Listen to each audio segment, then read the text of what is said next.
Hi everyone, welcome back to the channel. Removing Safari from your iPhone might be desired for various reasons, such as limiting web access for kids or simply preferring another browser.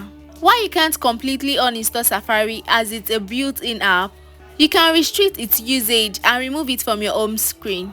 The first step and method you can use is to hide Safari from your home screen.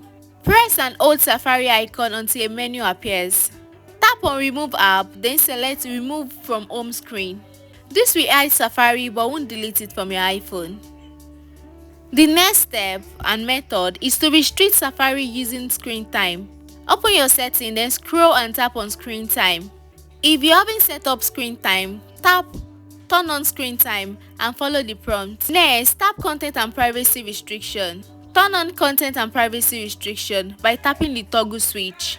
Next, you tap Allowed Apps. Then you toggle off Safari. This will disable Safari, making it inaccessible.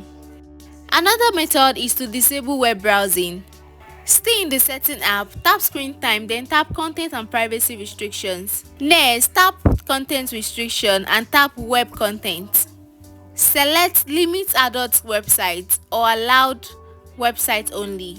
This will further restrict web browsing through Safari and other browsers. And that's it guys. Although you can't completely uninstall Safari from your iPhone, you can effectively hide and restrict it using the steps above.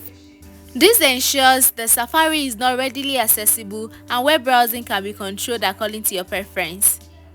Thank you so much for watching this video. If you found it helpful, please like, comment and subscribe, and I'll see you in our next one. Bye bye.